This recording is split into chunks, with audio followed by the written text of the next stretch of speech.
Olá, boa noite. O assunto do ND de hoje é política e a gente conversa com o secretário executivo de Desenvolvimento Social do Estado de São Paulo, Paulo Matias. Boa noite, Paulo. Bem-vindo, tudo bem? Boa noite, tudo bem? Um prazer estar aqui novamente. Vamos falar sobre política. Eu gostaria de começar falando sobre o governo federal. Vamos falar um pouquinho sobre o governo Bolsonaro. Como é que você avalia esse período já do Bolsonaro? Ele já está governando? Olha, a gente está com um pouco mais de 100 dias aí de governo Bolsonaro e eu também não posso acreditar a tudo que há de ruim no Brasil a um governo que tem pouco mais aí de 100 dias. Mas a gente já consegue observar nesse período qual tem sido o comportamento e qual é a linha de atuação do presidente Bolsonaro. Acho que há aspectos muito positivos, mas também vejo alguns aspectos sendo muito negativos nesse processo e o gesto, as formas e principalmente a postura que o presidente tem tido em alguma das situações. A parte boa na minha avaliação nesse período, a reforma da Previdência sendo colocada em destaque o tempo inteiro e realmente tem que ser a pauta urgente do Brasil. A aproximação com os Estados Unidos eu achei muito pertinente, sim, a liberação dos vistos para turistas de países desenvolvidos. A mentalidade que nós temos que ter na área pública é de trazer mais dinheiro e mais recurso para o Brasil. Essa medida, na minha avaliação, foi uma medida assertiva.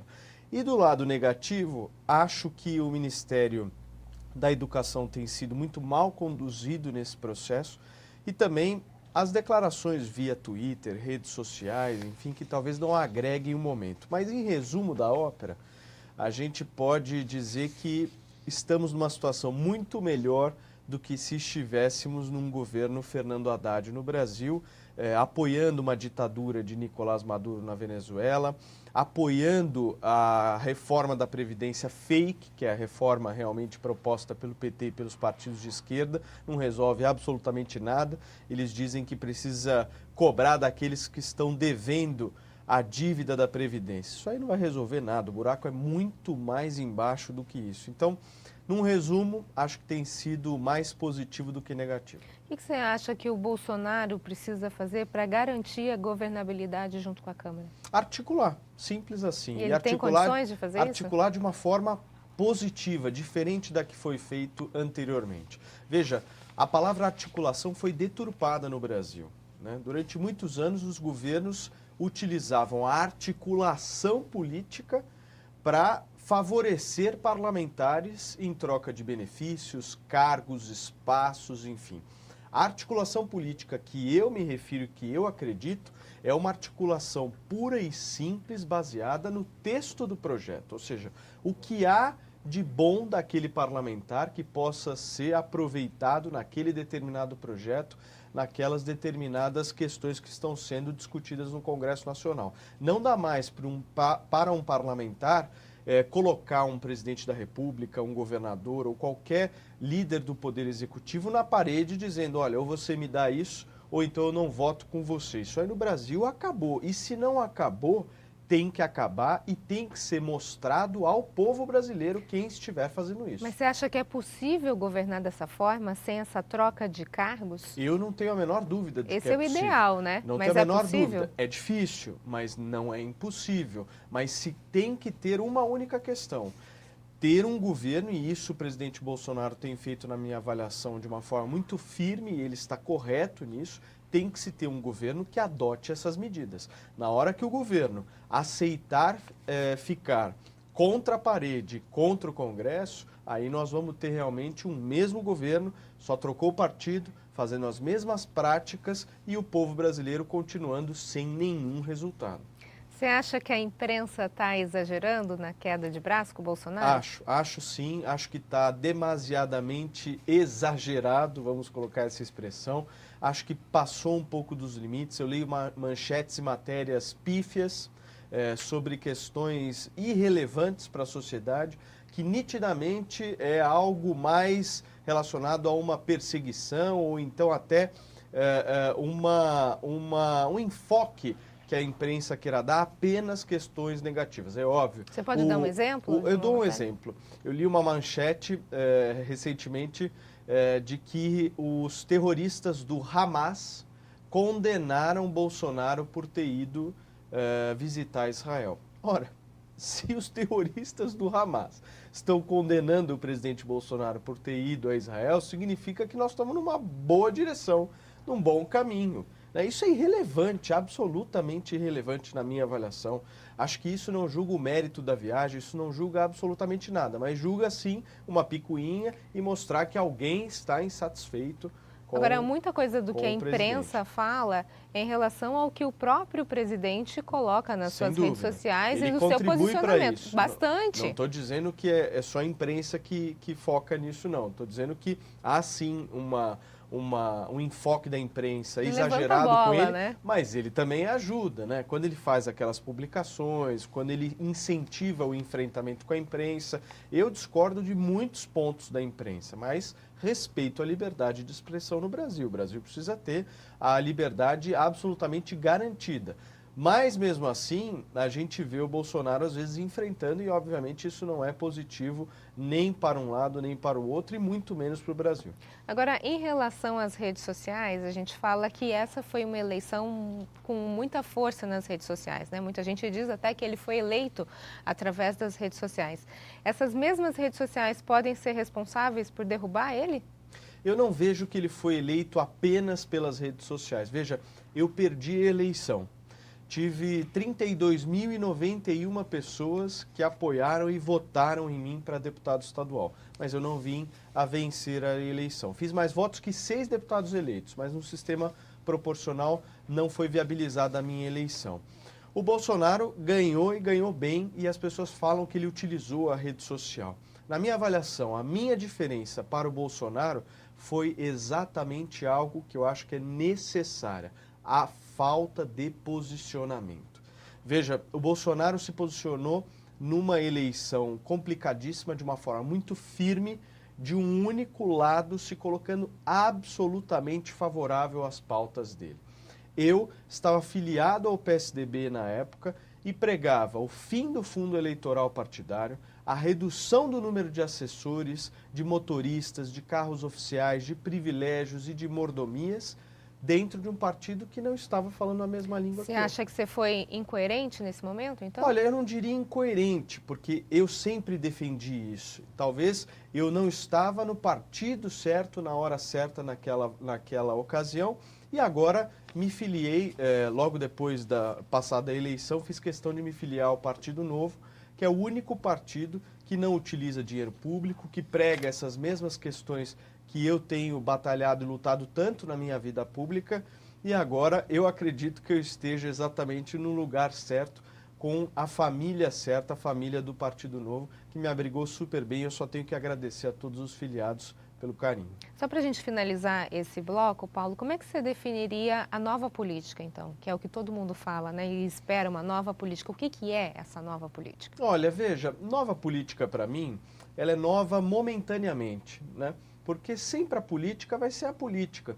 Agora, o que nós precisamos melhorar não é se ter uma velha ou uma nova política. A gente precisa ter uma boa política, uma política de resultado, uma política eficaz. Veja, nós passamos o dia 1º de abril, eu fiz até um tweet no dia 1º de abril, dia da mentira, dizendo o seguinte: manchete de jornal: Poder Executivo, Poder Legislativo, Poder Judiciário reduzem os seus salários, acabam com penduricalhos e geram resultados no Brasil. Ou seja, é isso que as pessoas querem. Se é velho, se não é velho, se é novo, se não é novo, eu acho que isso pouco importa e daqui a algum tempo isso realmente vai diminuir a intensidade, porque as pessoas que se disseram que eram novas já não vão mais ser. Mas o importante são aquelas pessoas que disseram que são novas na política, que sejam boas, que tenham boa intenção. O Congresso Nacional foi bastante renovado, a Assembleia Legislativa bastante renovada. E eu asseguro a você, nós temos muita gente que foi eleita com boa intenção. Agora, nas eleições municipais, a gente precisa fazer essa onda da boa intenção, essa onda da renovação, mas uma renovação de qualidade, entrar nas prefeituras, nas câmaras municipais, onde o poder é exatamente mais perto, mais próximo, mais ao lado da população do que qualquer outro poder. E no próximo bloco a gente fala sobre a reforma da Previdência. Nós voltamos em instantes. Até já.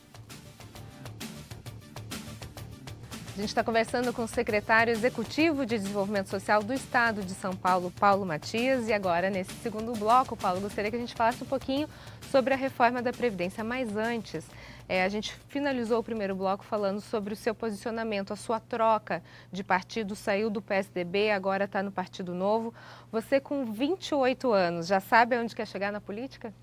É fácil saber? Olha, é difícil você saber aonde você quer chegar na política, né? Eu tenho a certeza que eu quero estar na política, porque eu amo o que eu faço. A partir do momento em que a gente consegue mudar a vida das pessoas... Olha, eu fui subprefeito de Pinheiros, um bairro de São Paulo. E foi o cargo que eu tive na minha vida que eu mais me identifiquei. Por quê? Porque eu resolvi a demanda das pessoas. Eu conseguia... Que idade você tinha? Eu tinha 26, né? Há 2 anos atrás. Eu conseguia resolver aquela demanda que era imediata. Eu conseguia revitalizar uma praça, eu conseguia resolver o asfalto de uma determinada avenida, eu conseguia fazer uma série de questões que por muitas vezes no Estado e na União são um pouco mais lentas, até pela distância que tem o poder. Então, aonde eu quero chegar na política, eu confesso para você que eu não tenho nenhum tipo de ambição de chegar à presidência da República, isso aí para mim pouco importa, mas eu quero estar na política, a minha vocação. Eu quero ser um bom político, um político que gere resultados, que tenha a sociedade ao seu lado e que eu possa sair na rua e as pessoas possam se orgulhar do trabalho que eu estou fazendo. Não que eu saia na rua e seja vaiado, criticado ou acusado de ladrão. Isso eu não quero. Eu vou ter uma filha agora em julho, vai se chamar Helena, né? E eu com 28 anos de idade vou ser pai. E se tem uma coisa que eu quero deixar para ela, é a imagem do pai dela. Eu quero que o pai dela seja alguém que as pessoas se orgulhem, que as pessoas realmente vejam como exemplo. E eu acho que a política dá para fazer isso. A política se deteriorou muito no Brasil por maus exemplos, gente ruim, mal intencionada, querendo sentar na cadeira de prefeito, na cadeira de vereador para ganhar dinheiro. Isso acabou, ou se não acabou, precisa acabar no Brasil. E eu acho que essa eleição de 2020 vai poder diferenciar bem as turmas. Qual é a turma que você vai querer eleger? A turma que está lá há tantos anos se usufruindo e se beneficiando disso? Ou uma turma nova que quer gerar resultados? Mas aí, Paulo, quando a gente fala nessa, entre aspas, briga que existe, né, entre a velha política, aquele ranço, né, mas também com experiência, e a nova de pessoas que às vezes têm ideais, mas não sabem exatamente como é que a máquina funciona, Sim. Você pode cair na questão da inexperiência e do sonho, quando chega lá não sabe o que fazer ou não tem condições de fazer. Você acha que as pessoas, a gente já teve uma eleição com muita gente nova, né, nessa eleição agora. Próxima 2020, provavelmente, eu acredito que isso volte a acontecer, continue, né, na pegada que a gente está. Mas você acha que esses novos que estão entrando, eles estão entrando com um sonho utópico ou eles estão entrando com uma consciência política? O brasileiro tem essa consciência política, sabe como é que funciona realmente o sistema e o que precisa ser feito para mudar? Olha, veja, os parlamentares do meu partido, o Partido Novo, só dão exemplos positivos nesse sentido. Se você analisar o Alexis, a Adriana Ventura e o Vinícius Poit lá em Brasília, cortaram o carro oficial, acabaram com o auxílio mudança, não quiseram a aposentadoria especial e tantos outros benefícios. Você analisar os deputados estaduais do meu partido na Assembleia, Daniel José, Reniose Cuquier, Sérgio Vitor e Ricardo Melão, a mesma coisa. Se você for analisar a nossa vereadora Janaína Lima na cidade de São Paulo, a mesma coisa. O que eu quero dizer com isso? Nós precisamos ter no Brasil exemplos. E eu acredito que o Partido Novo seja exatamente esse exemplo. Eu, para me filiar no partido, tive que passar por um processo seletivo, verificaram se eu tinha algum tipo de processo e eu ainda, todos os meses, pago uma taxa de R$ 29,00 para ser filiado. Por que eu pago essa taxa? Porque o partido não utiliza R$ 1 de dinheiro público. E ele vive e sobrevive de acordo com a contribuição dos filiados. Olha que coisa diferente, que coisa nova no Brasil. Então, quando você me pergunta se é utópico isso, eu não acho utópico. Eu acho sim que nós estamos iniciando um processo de mudança no Brasil. Lógico, os deputados do Partido Novo são 8 na Câmara Federal, de 513. Mas antes nós não tínhamos esses 8 e não tínhamos outros também que não estão no Partido Novo que pregam essas mesmas questões. Então, o que eu enxergo? Nós estamos iniciando. Qual é a próxima etapa desse avanço? Eleições municipais. Prefeito com carimbo de excelência de gestão e honestidade e vereadores que não tiveram ainda a oportunidade de estar lá, porque câmaras municipais são os poderes mais envelhecidos que a gente tem, de pessoas que estão há muitos e muitos e muitos anos sentados naquela mesma posição, naquele mesmo cargo. Então, vamos para 2020, vamos enfrentar mais essa barreira, mais essa etapa da renovação, mas com o mesmo intuito que a gente teve em 2018. Vamos colocar gente boa lá dentro. Começar a falar um pouquinho sobre a reforma da Previdência, que eu prometi, até agora a gente não falou.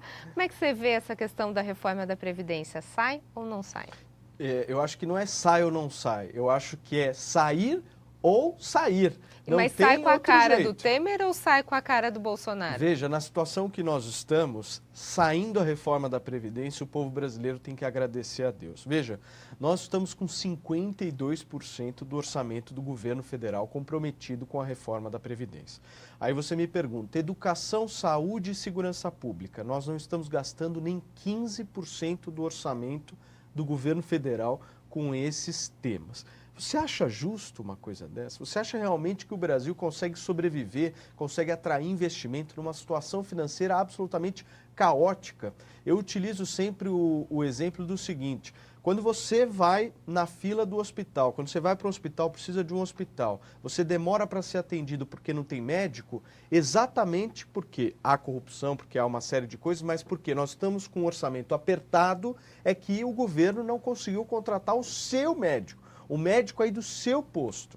Então as pessoas precisam ter a noção que não é apenas a previdência dela, é um país que está sendo julgado, é um país que precisa ser melhorado de forma rápida.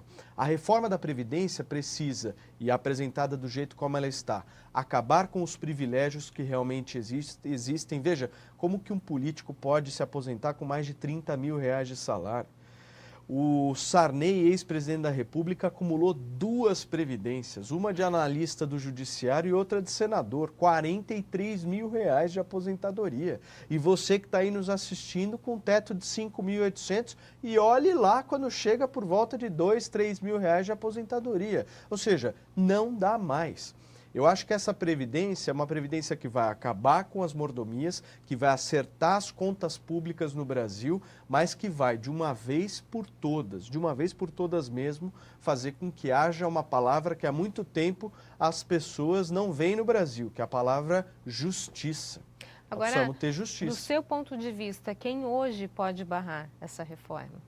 Olha, eu acho que ninguém pode barrar essa reforma, para ser muito sincero com você. Você acredita que ela aconteceu já? Eu acredito que ela vai ter que acontecer inevitavelmente, os congressistas querendo ou não querendo. Veja, eu acho que o Congresso tem uma função muito importante na reforma.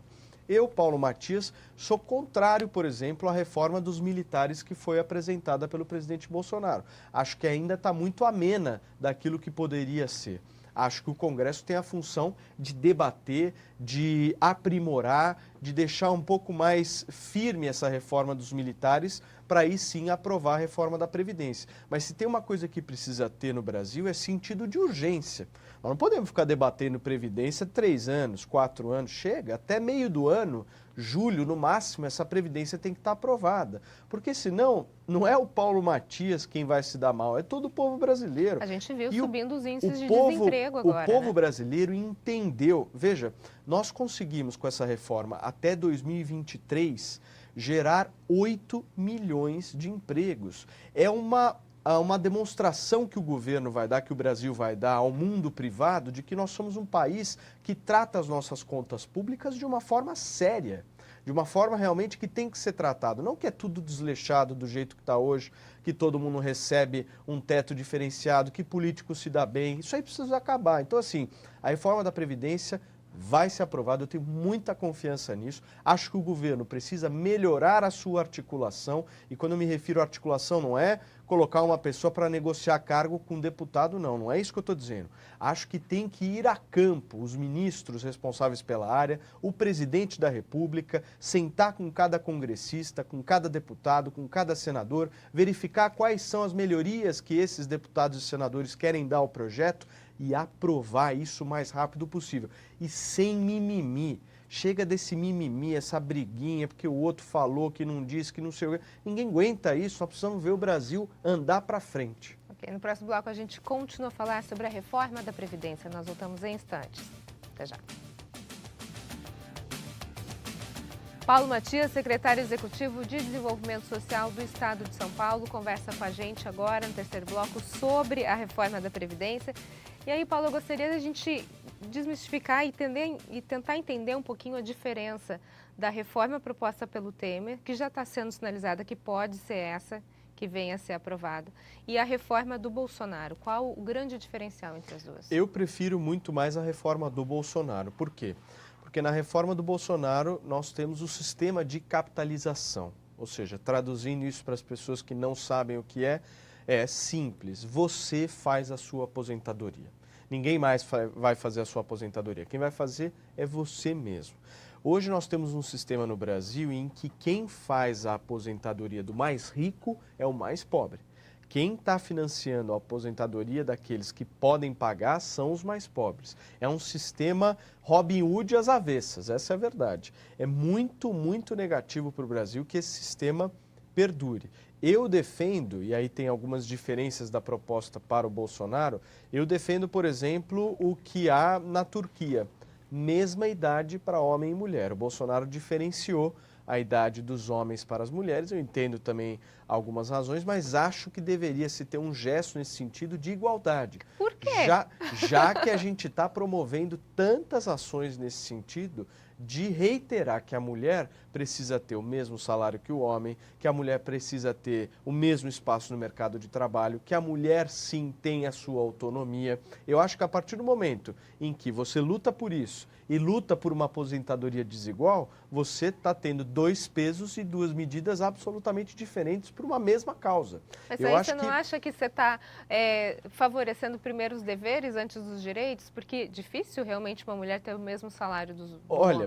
É difícil, mas a partir do momento em que se pleiteia a igualdade, eu acho que nós deveríamos batalhar por isso. Enfim, essa não foi a posição nem do presidente Bolsonaro, essa é uma posição minha, eu defendo isso, sempre falei isso aqui abertamente, não tenho por que não dizer aqui, mas acho que a reforma da Previdência, esse é a principal diferença. O sistema de capitalização que está sendo colocado, onde você, a cada ano trabalhado, vai guardando aí a sua aposentadoria para que no futuro você possa vir a usufruir. Um minutinho para a gente encerrar o programa. Se você tivesse que dar um recado para a população em relação à reforma da Previdência, qual seria? Olha, o recado para a população em relação à reforma da Previdência é o seguinte: quem for contrário a ela está sendo contrário ao próprio país, está sendo contrário ao Brasil.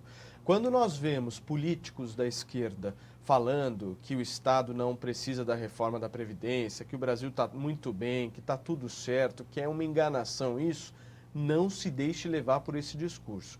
Esse discurso fez mal ao Brasil durante muitos anos, já é um discurso mentiroso. O Brasil está num verdadeiro caos financeiro. E se a gente não arrumar a Previdência, você pode ter certeza que o seu hospital, a creche que você colocou o seu filho, ou então um policial que vai te assessorar na rua, não existirão mais em poucos anos. Ok, Paulo, muito obrigada pelas suas informações. Vamos ver se essa reforma sai logo, pelo menos até julho, né? Que é o que a gente espera. É isso aí, vamos que vamos, trabalhando. Ok, o ND fica por aqui. Uma ótima noite para você. Fique agora com o Jornal da Band. Até mais.